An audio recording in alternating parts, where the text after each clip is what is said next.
of the governor's mansion, where they attempted to heckle my family and to get me to come out. When they found out I wasn't home, they hung me in effigy just hundreds of yards from where we are standing on your Capitol grounds. Another man who made threats against me and our Kentucky State Police was arrested at his home where he was making grenades. These groups are not freedom fighters. They are terrorists. They are not security forces. They are threats to our nation. So, this nation and every single one of its leaders, including everyone here in Kentucky, must in one voice denounce all of these groups. Domestic terrorism is about violence and intimidation, pure and simple. There are no two sides to it. There should be no state leaders or lawmakers pandering to these violent extremists. No posing for photos, no speaking at their rallies, because wrong is wrong. I will say it again. I will not be intimidated. I will not back down. I will continue to do the right thing. We cannot allow domestic terrorism, which threatens our way of life, to be cast in terms of patriotism or applauded on any level. It is our job as the people that make up this nation to do the right thing and send the right message. With that, we're going to turn it over to the Lieutenant Governor to start today and our briefing with our Fast Four at 4.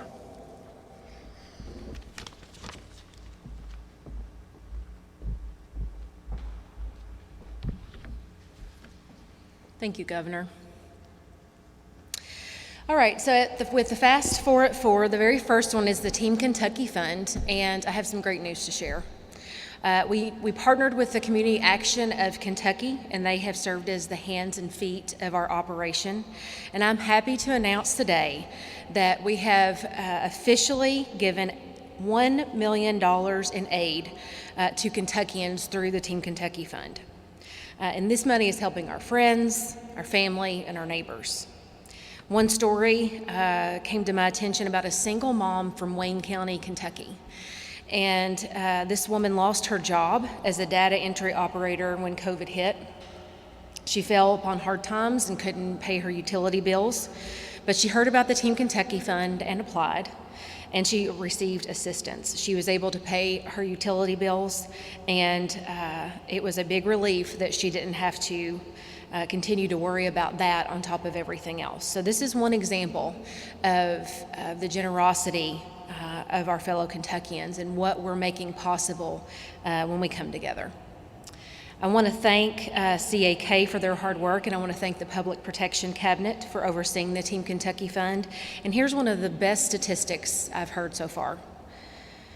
For every dollar that's donated to the Team Kentucky Fund, it results in $1.92 in aid to Kentuckians. That is a remarkable return on investment. So if you've fallen on hard times financially because of COVID-19, please visit teamkyfund.ky.gov to apply. If you want to help your fellow Kentuckians, you can make a donation at donate.ky.gov to give. Every gift is tax deductible, and 100% of the proceeds go directly to support Kentuckians, just like this woman in Wayne County. All right, next up we have the RISE Awards. We all know amazing people who work in our Kentucky schools. And it's our job to recognize those who go above and beyond every day to help our students and to make a difference in their lives. So we are proud to partner with the U.S. Department of Education RISE Award, which stands for Recognizing Inspirational School Employees. This award is intended to honor our classified school employees, those unsung heroes that play such an important role in our kids' lives every day. But we need your help to recognize all of those contributions that are made. Classified school employees are clerical and administrative staff, food service workers, custodial staff, maintenance, transportation, and health services staff. So we're asking for nominations. We're looking for nominees who demonstrate excellence in leadership. They demonstrate commitment and community involvement. A selection committee will review all of the nominations and submit their recommendation to the governor for submission to the Department of Education. So please visit education.ky.gov if you would like to nominate someone, and the nominations are due by Friday, October 16th. Third, we have one of those really innovative stories, again, from a school, because our schools are so innovative. But there is nothing more important than protecting our students, whether they're learning at home or in person in classes. And as I've always said, education was made to meet this moment. And here's the perfect example of that work. Today I want to congratulate the Pike County School System on the Pikeville Medical Center Healthy at School telehealth program. With this telehealth program, students who are attending in-person classes and become sick will have the opportunity to be seen virtually by a PMC medical provider without having to leave school.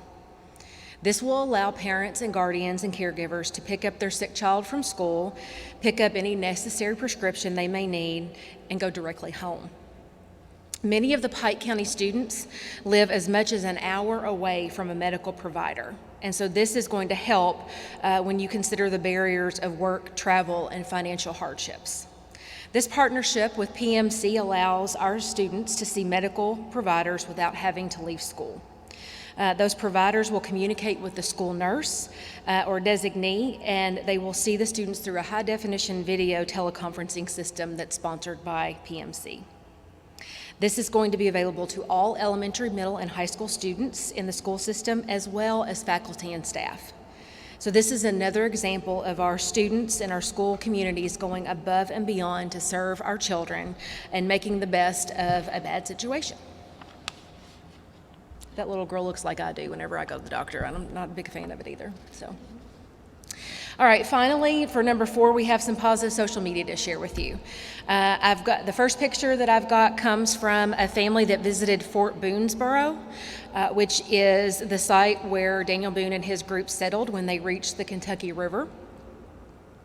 We always like to see when our young people are being responsible and wearing masks and setting a good example even when they're out at public parks. Number 2, we have a family who has made voting a family activity. We're going to hear from the Secretary of State in just a minute about our elections, so I thought this would be appropriate.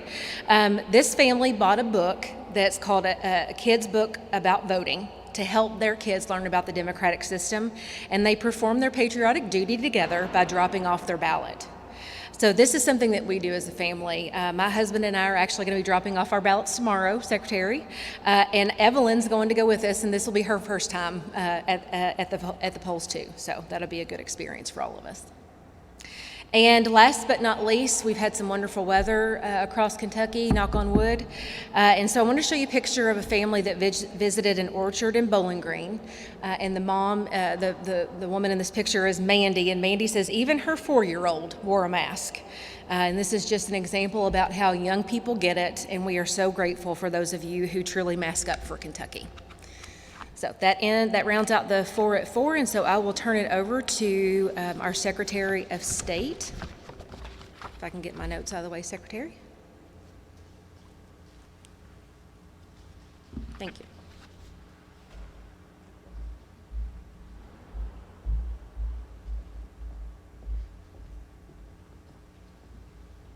Thank you, Lieutenant Governor Coleman. Good afternoon. Great to be with you all again. I've got a short video to show you in just a moment about how to fill out an absentee ballot, but first I want to give you some fresh statistics about our general election. So let me begin first with a reminder of the deadline. If you want to vote absentee ballot, the deadline to request your absentee ballot is tomorrow, Friday, October 9th at 11:59 p.m. That is when we close the online request portal at govoteky.com. Then we move into the in-person voting phase of our election for 3 weeks. So if you want to vote absentee, that's great. We've made this option available to you in a way that really hasn't been available before. But you have to exercise that right. So please do so no later than tomorrow night at 11:59 p.m. Here's where we are right now. As of 3:40 today, we've had 623,404 requests for an absentee ballot at govoteky.com. That is not every request that has been received. Some people just call the clerk, but that's a pretty small number. So I'd say approximately 625,000 requests for an absentee ballot. Of those requests, 538,320 have been issued to the voter, so roughly 5 out of 6. And 144,749 ballots have been received back by the clerk. What if you want to find out if yours has gotten back to the clerk? Just go to govoteky.com. You can track your ballot there the way you track a UPS package. You can see if the clerk got your request, fulfilled your request, and if the clerk has got your ballot back. And again, to the point made by the Lieutenant Governor, you can return that ballot in the mailbox or you can put it in the drop box. It's up to you.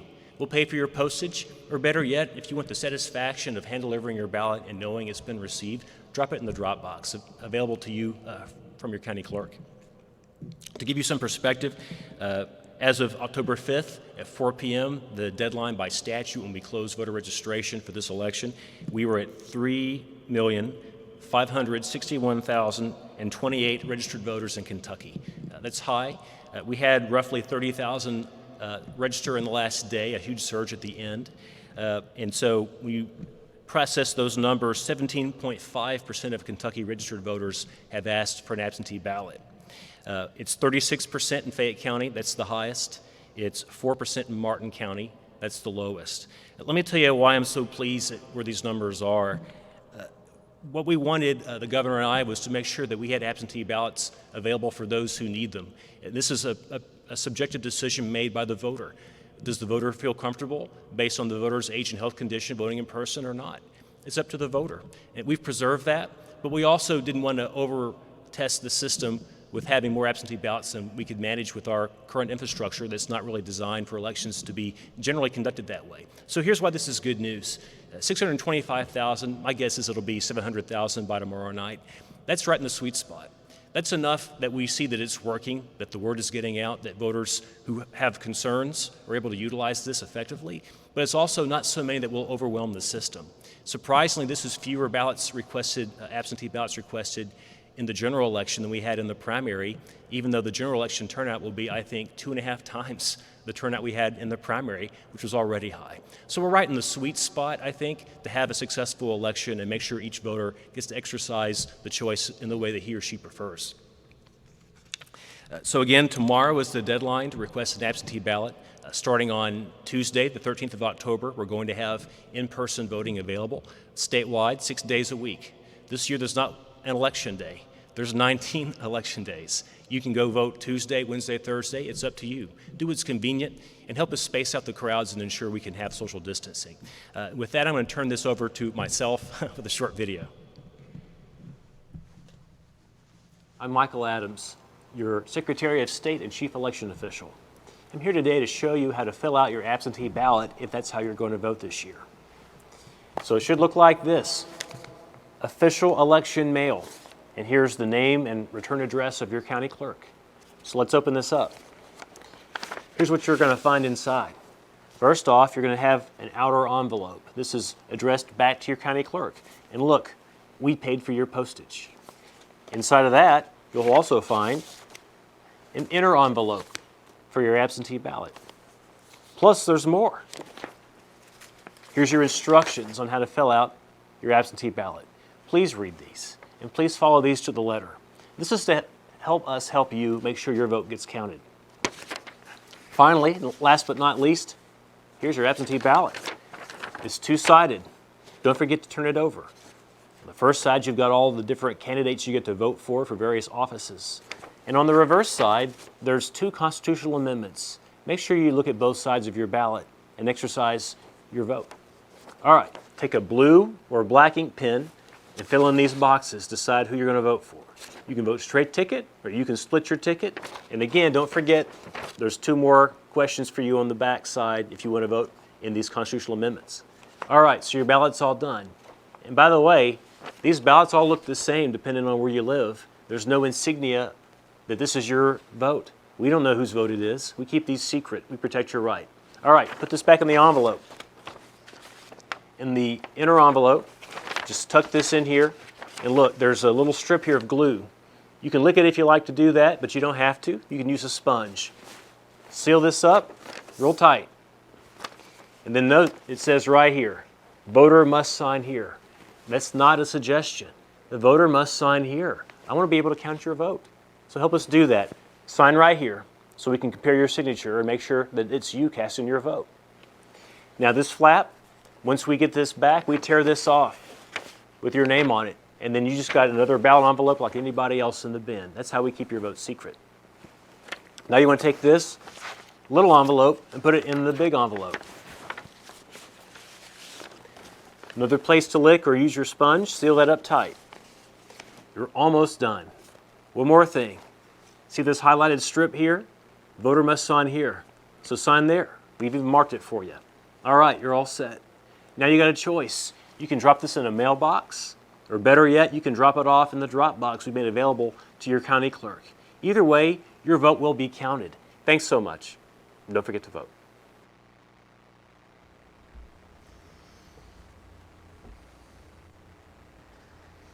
Thank you to our Secretary of State for his bipartisan work on ensuring that this is the easiest election to vote in that I believe that we have ever had.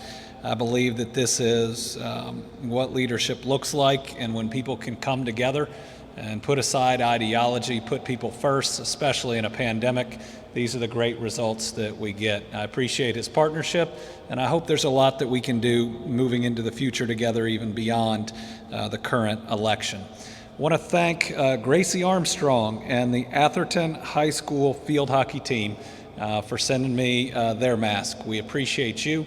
We want you to stay safe. Thank you to Gracie for being a part of Team Kentucky. Now, you may know we've had Rachel here now for about a week straight, and we very much appreciate her being here. Virginia, who of course we miss, has a message for us today, wants to give you all a little update on where she's been, and a message to people to make sure that they are getting regular health checks. We'll let Virginia explain it in her own words. Hello, I'm Virginia Moore, and you may recognize me standing right over there where my professional colleague Rachel is standing. She's going to be signing for me today. I'm here to share something with you, something very personal. I've been a part of Team Kentucky with the governor ever since this pandemic started. As you know, Dr. Steich indicated to us during the pandemic we needed to take care of our own health. And especially here recently, we needed to go to the doctor and follow up and take care of our own health.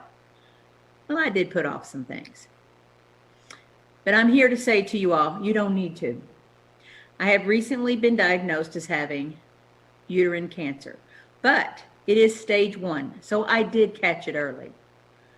I am going to be going through a hysterectomy, and then we probably will not have any need for a follow-up. So actually, this is a good thing. But it reminds me to tell you all, you need to take care of yourself. This month of October is Breast Cancer Awareness Month. Ladies, please go have a mammogram. Please go have a pap smear. Please take care of yourself. This also means that I am now one of the vulnerable ones. I've always worn a mask for you, and I'm going to ask that you wear a mask for me. My heart is Team Kentucky, and I will be back. So I will see you all soon.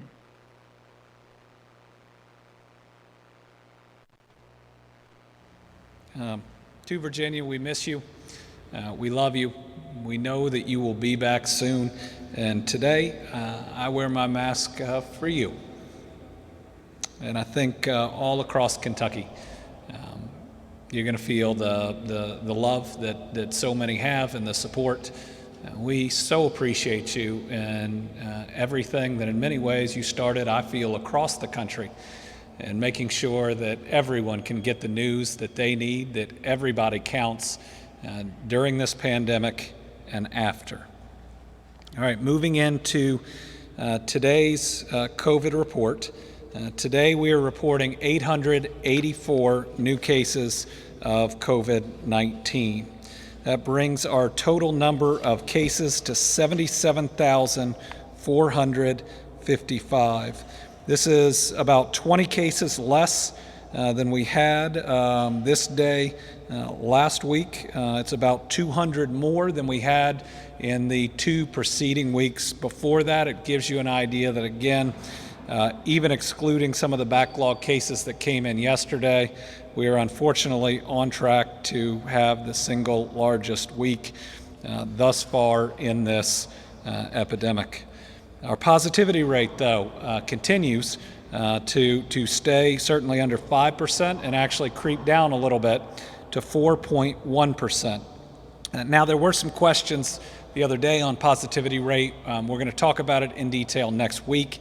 But I had a chance to clarify with the Department for Public Health, and they are different data streams than the number of cases that come in. The number of cases are cases that have gone through the local health department. They have an individual name and person associated with them.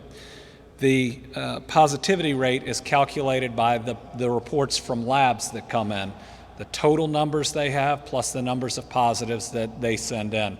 But we're going to break that down for you next week and also show how we have been following kind of the total numbers that we have with what's reported electronically, and they are tracking very, very closely to where we have real confidence in this number. New cases by county: Jefferson 161, Fayette 48, Davis 34, Hopkins 32, Henderson 31, Whitley 28, Warren 25, Callaway 22, Hardin 22, Laurel and Madison 19, Jessamine 17, 13 in Bullitt, Kenton and Nelson, 12 in Ohio and Scott, 10 in Barron, Graves, Letcher, Marion, McCracken, and Webster. So a number of those counties haven't necessarily been in the double digits in the last several weeks, but again, COVID is everywhere, and it doesn't take much to have an outbreak where we see a county then for about a week in those double digits. Tough day today in terms of Kentuckians lost. We're reporting 11 Kentuckians who have died, at least in part, to COVID-19. Again, with the high number of cases, we're going to have high numbers of deaths. Even with the mortality rate decreasing, it's still at a significant level compared to anything we normally deal with.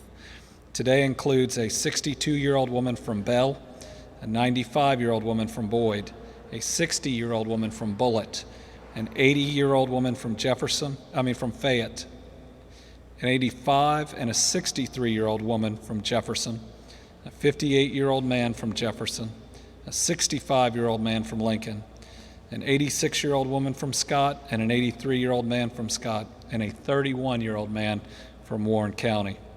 And there are certainly other health conditions that individual was dealing with, but COVID-19 was certainly an impact on his passing. That's 11 Kentucky families, so please be there for them. Show your empathy. Be the great Kentuckians that we are. Light your homes up green, because you never know who's driving by at that part of the night or that part of the morning.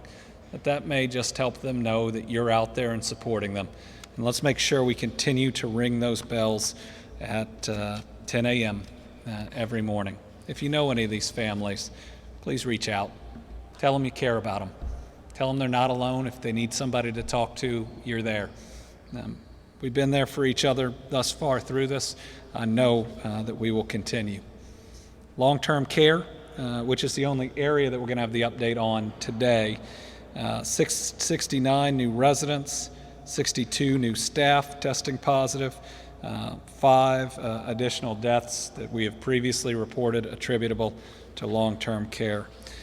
The situation in our veterans home that we have been reporting about in Wilmore has gotten a little bit worse. We now have 33 veterans who are currently dealing with COVID-19 from that facility, and one is recovered. So there have been 34 positive veterans in that facility. We have 10 staff that are actively fighting COVID-19 and 5 that have recovered, so that means a total of 15. 10 of the veterans that we talked about are currently at the VA getting the extra care that they need. We are marshaling all of our resources to be there for them. Okay, we've been talking about masks. We've been talking about social distancing. We've been talking about, if you'll put up the top 10 things we can do to fight COVID. And we've been talking about how it's not just about you, that if you are refusing to wear one, if you're not following these guidelines, the people that it can hurt and the people that it can kill can be people that aren't choosing to not do the right things. And we've got an example today from Maine. So in Maine, there was, and this has been now reported on significantly, there was a wedding that was held that violated all of their protocols. Too many people, not the type of social distancing, masking, and other guidelines that were necessary. There are now 7 individuals in Maine who are dead who did not attend that wedding. They did not make those decisions. They can track how it went to different communities throughout the state from that wedding, including an individual who was at the wedding that lives in a home with someone who works in a long-term care facility, and how that wedding, where people made the decisions not to do the right thing, ultimately got in that long-term care facility. These things don't pop up in a nursing home or other facility. They get there by us not doing what it takes to stop the virus from spreading. These are 7 innocent individuals who are trying to do things right and who are vulnerable. And the actions of others, not undertaking a small inconvenience, can lead to something like this. So I would implore you, put on those masks, and we are, throughout the state, stepping up enforcement. And I've received a couple more questions on this. It's everything from the Labor Cabinet, which I think has either issued citations, fines, or closure orders to, I think, about 88 various organizations throughout the time, and is stepping up efforts now. It's the Kentucky Safer Hotline, which I believe from yesterday we had a slide on, which is still active. And so if you're out there and you see different establishments checking people out without a mask, we'd ask you to call us, because it is important that we get this right. The escalation that we and our country are dealing with right now can be defeated, and can be defeated without making new steps that are difficult on small businesses or impact schools or other parts of our lives. But we have to have you doing the right thing. Do it for your values, do it for your faith, loving your neighbor as yourself. But do it. We need your help. All right, we will open it up for questions. We got about a normal size crowd here, and then just a couple over here. And Joe, we'll start with you today. I'll start with what happened with the Michigan governor. Has the FBI informed you or other governors that you know of other threats against, similar threats against governors or people in state government? Question in dealing with, started with what was announced about the plot against the Michigan governor today, which was a militia group recruiting and training to kidnap her, probably from a vacation home, surveilling that home, practicing their tactics, even detonating what I'd call an IED.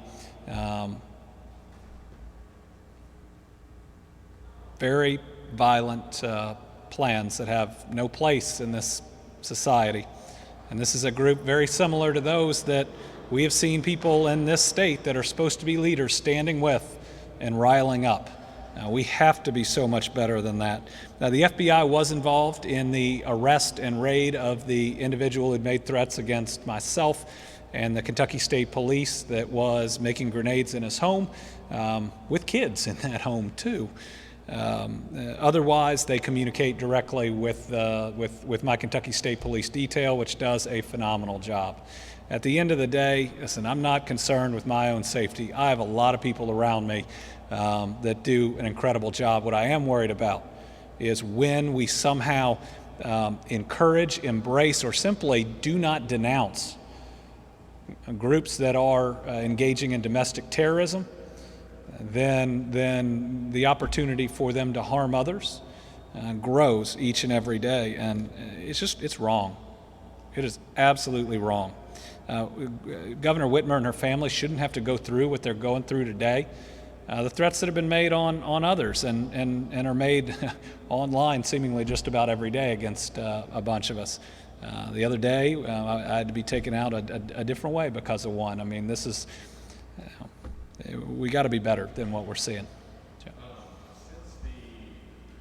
the biggest rallies that I could think of, the one including where you were hung in effigy, have you experienced, I don't know if pressure is the right word, from any of these groups, or have you experienced any more kind of contacts from these groups, more so than what we saw back in the summer? Question is, after the rally with the 3 percenters, where they hung me in effigy, have we seen any other direct attempts at intimidation, maybe, or any pressure? Well, the individual that engaged in that about a week after stood outside my window in the back of the Capitol here, I guess trying to make a point, but pressure, no, I don't feel it. I got the right people around me. I'm going to do the right thing. And those that want to try to use fear to get me or others in this government to do the wrong thing, that is not going to work. I ran for this job to do the right thing, and I'm not going to let people bully me. If I did, they would try to bully everybody else in this state. If the governor won't stand up to you, who knows what you could get away with. Otherwise, just about everything else has been online. There are a lot of people who think that they're warriors with their keyboards, but there are serious ramifications to threats that you make against people online, and let's be better than that. Facebook wasn't made to try to attack people or threaten them with violence, and I mean, we should all be better than that. Stu?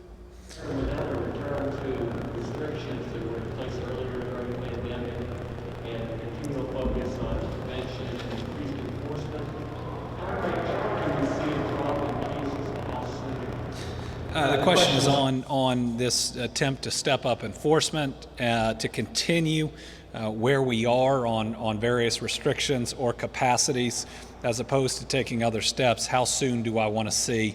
The question was a drop in cases. I think our expectation ought to be a stabilization first. It's what we have seen. Do we have our stair-stepper chart in each of the escalations? With the exception of the very first escalation when we did Healthy at Home, we haven't necessarily seen a drop each time because our contacts have been greater. But what we have seen is a stabilization of where the cases are. Now, my hope is, with what last week's was a number of cases and what this week's are, we do need to see a decrease as opposed to simply the stabilization. But that's what we should see first. So if we are doing this right, if we can all wake up, if we can all do the right things and wear our masks, what we ought to see over a period of probably 3 weeks, maybe even 4 weeks, because remember, it takes a couple weeks, is we ought to see a flattening and not have that escalation we see, especially in the last 4 weeks, which looks very, very concerning. And then at that point, if we're really doing it right, we ought to see it coming back down. Now, the other part we ought to look at is our positivity rate, which is important. But this number of cases, even with the low positivity rate, means that we're in a very serious situation. Now, it does mean that we're finding more cases so that we can react to them, but contact tracing 6,126 cases in a week when you're still working with the previous week, so 11,000 in a 2-week period is a volume that we've got to push down if we are going to be really effective about it. Tom? Governor, going back to the Michigan incident, Are you contemplating additional security measures here at the Capitol and the mansion? I know you can't describe what's being done, but are you contemplating adding more? At this time, we don't feel like we need additional security measures here at the Capitol or what's around me. We've got great individuals. They've been wonderful to me and my family. And in times that we've gone through, I couldn't be more proud of them and their willingness to put their health on the line for my kids and for me. The Capitol, we feel good about the security. Obviously, we work with the larger Kentucky State Police when times arise. I think the going forward, we're going to have a stronger, and we're already growing it, focus on domestic terrorism, especially coming out of COVID. It's what all of Homeland Security and the national security groups talk about as being the single greatest threat moving forward. We see lots of examples of it, from hate groups to individuals to those trying to indoctrinate people online. We see some become more interested in it because sometimes the coverage seems to glorify these moments of hate and violence. But I feel good that we started moving in that direction and preparing for it before COVID hit, and that we're going to have the tools in place to ensure that we can hopefully step in at any of these moments, whether they would be a mass shooting, an act of domestic terrorism. We've got a couple examples of good outcomes where law enforcement has been there beforehand. Obviously, we did have a school shooting in Marshall County not too long ago that we want to make sure that we can prevent those from happening again. Catherine? Governor Whitmer addressing this, addressed the comments made by President Trump at the debate last week, telling the Proud Boys to stand back and stand by. What kind of message do you think that sends to the public when the president is saying something like that? The question is on Governor Whitmer talking about the president's comment on Proud Boys. I think that was a back and forth between the moderator and the president, so I don't want to address it directly, but the Proud Boys are one of these groups. There is no place for them. We should all denounce them. The more that they are encouraged, the more that these things can happen, like almost happened to Governor Whitmer, or other acts of violence against our citizens or law enforcement, which this group was planning.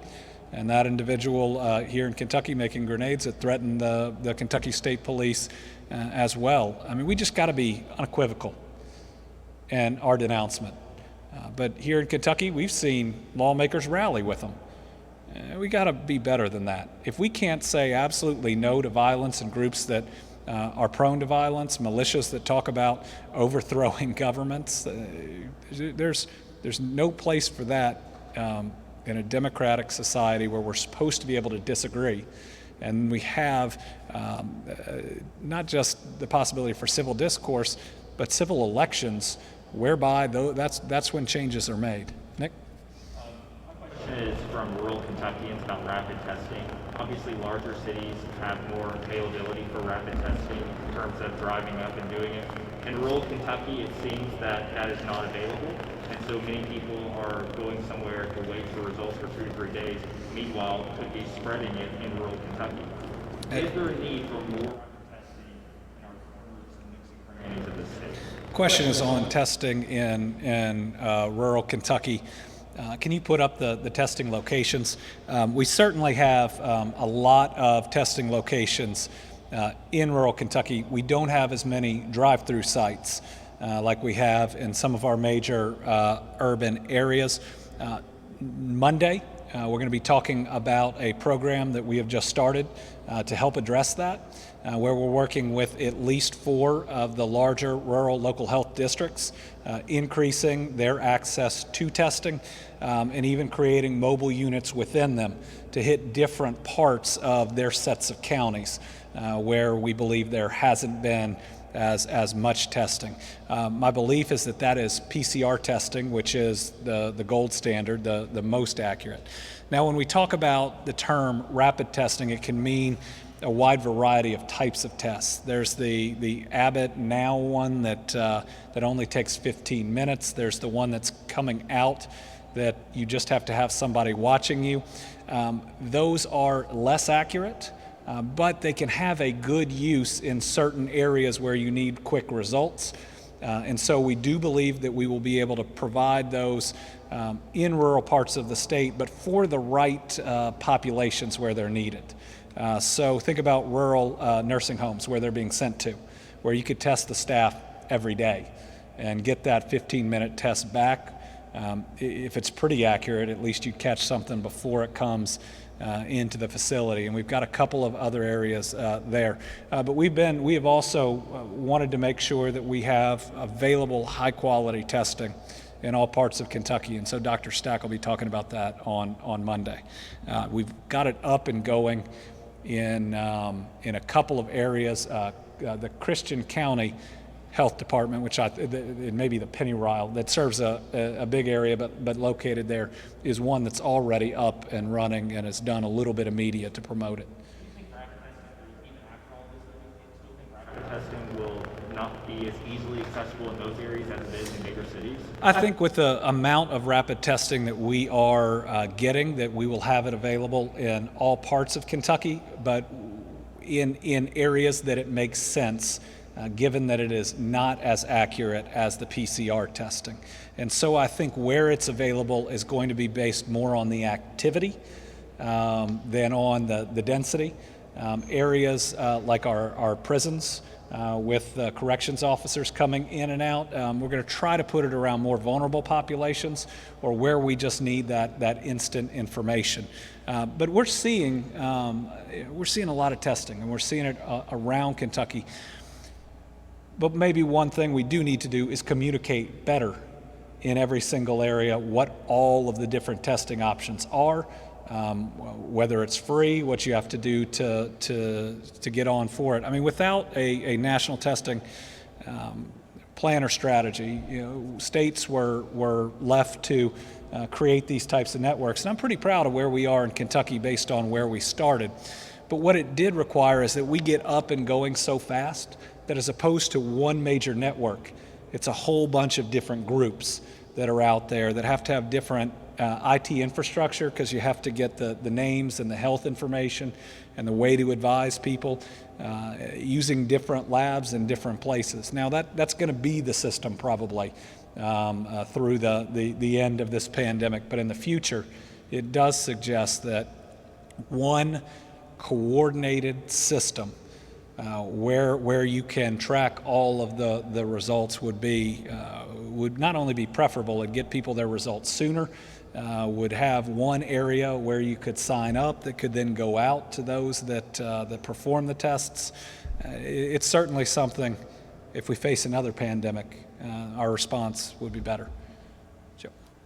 At the beginning of this year, there was a day where about a dozen people in camo and long guns came into this room in the rotunda and were waving them around and posing for pictures. I know we have certain COVID restrictions on who can come in right now, but once we're a little past that, is there any plans to change the security rules where a large group of people can't bring in guns? Question is, after COVID restrictions are lifted, or if they are eased in the Capitol, are there going to be new security precautions based on a previous day where armed Kentuckians and others, really a lot from out of state, had come in? We haven't looked at that yet. Obviously, we want to balance people's Second Amendment rights with safety here in the Capitol, and we haven't had an opportunity yet. Kentucky and its rules in the Capitol are almost unique compared to many others in the country. We just haven't had a chance to do that. But before people try to spin that online, I'm a supporter of the Second Amendment. We haven't looked at any specific changes. Do you think there's a problem with how these groups or the messaging around these groups? I mean, I know you're talking about, essentially calling them terrorist groups, but a lot of the times in law enforcement documents or even in the media, they're called militia groups. Do you think there's a problem with that? I believe that these militia groups, you choose the name. We clump them all under one umbrella. They just about all of them concern me, but they can range from white supremacist groups, which we certainly have a number, to those that even in their ideology and what they espouse are directly connected, not just to hate, but to domestic terrorism. When you have up online with your group that we're ready to take on the government, yeah, that's not being a citizen. That's suggesting and telling people exactly what you're willing to consider. And I think for a while we thought some of these groups can be harmless. It's just people loving to get dressed up and act tough. And maybe that's some of the individuals that do it, but this is unacceptable. And we've seen more of it. You just think about in the last, 7 months, what we've seen? Unacceptable. This isn't that's not America, and we've got to make sure that we fully denounce it. But again, if they're embraced by different leaders, then they're emboldened and more likely to cause violence. Yesterday, elected mayors briefing, there was discussion about might be insurance involved. And my Sunday school class a few weeks ago, there was discussion about surprise bills, like a couple months later, good fees. Is that the issue out there? Is all across the board? On testing. So on testing, the question is about sometimes people being charged and sometimes not. Our state testing is entirely free. Outside of the state testing, people need to ask and get an answer before they get a test if you are insured. Many groups will bill insurance or may otherwise bill Medicaid, but I believe we cover 100% of those that are under Medicaid. Again, it's a system when there is not a national strategy and requirement, it leaves us with different approaches being taken by different providers. So I would absolutely ask. I can tell you as a state employee, we have a system that is set up to where you can get one free, but if you go to a different place, you can be charged as well outside of what we have set up. So you really need to ask before you go. But if anybody is worried about the cost of a test and otherwise needing to be tested, please call the Department for Public Health or any other area, and we will find a place where you can get one because we want people to get tested. If you get a surprise bill, I believe you can contact either the Attorney General's office on their consumer protection hotline and or our department, our cabinet for Health and Family Services, and I think we can try to address it from there. Maybe the Department of Insurance too, with the Public Protection Cabinet. If you get listen, I believe we need to ban surprise billing entirely. And we tried to do it the last session and didn't have the support. If you get a surprise bill, call one of those 3 areas. We'll try to get you to the right place. People shouldn't be doing that, and we'll see what we can do to step in as state government. WDRB says, why is Kentucky's mortality rate so much lower than Ohio and Indiana's? I believe there are a couple things that have contributed to a lower mortality rate. I believe our expansion of Medicaid is the primary driver. I believe getting everybody in to see a doctor and regularly see a doctor means we got people's underlying conditions better controlled than in many other places. Expanded Medicaid has been a godsend, especially during this pandemic. Somebody pretty special expanded that here in Kentucky. I believe that other Governor Beshear and those decisions saved thousands and thousands of lives. I'm very proud of him and my mom. I also think, and I don't know how Indiana and Ohio's systems are working, I also think our hospital systems have done a phenomenal job in treating patients. I also believe that we have clearly communicated when you need to go and get care, and I believe that people have looked out after each other. I believe that there are so many different groups out there that deserve credit for this, that it's about us coming together, and that explains it. Got encouraging and testing. We still hear from time to time about shortages around the country about testing supplies. We all right here in Kentucky? The question is on testing shortages around the country. First, let me say we have a little bit of concern that the PPE market might be tightening. We had a shipment of gloves that was delayed. We don't like to see that.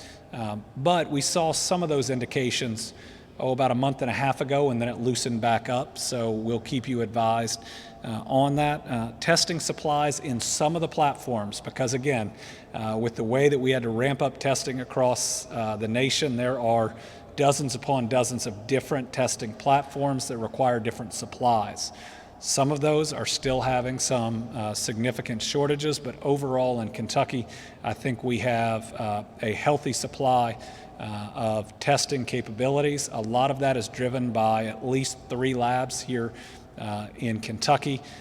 Gravity, which the state uses, Blue Water, and the one out of Nicholasville, which is escaping me and shouldn't, because they do a really good job. And so I'm going to go ahead and apologize to them and fix it on Monday. But our testing has been, this was a major challenge that we as a state overcame. And it was everybody. It was these businesses and their businesses. It was the state trying to work with them. It was the people working incredibly long shifts. I feel good about where we are generally on PPE and testing at the moment. I do not feel good about where our overall numbers are. All right, last question is the Fayette County Health Department plans to begin using the state's contact tracing system by the end of this month or early November. Am I satisfied with that timeline? I'd really like the end of this month better than early November. And what are the benefits of the state system instead of current contact tracing methods? It allows that data to be shared instantly with the state, shared with people across county lines, since people can live across county lines. It also allows the outside contact tracers that we hired to help in all of these counties be able to step in and help Fayette County if needed, even if they are housed somewhere else. It allows us to have one major response, even if it's driven by local health departments. All right, I want to thank everybody. We won't have another press briefing until Monday at 4. We got lots of great information about the election from our Secretary of State today. Make sure you request your absentee ballot today and tomorrow.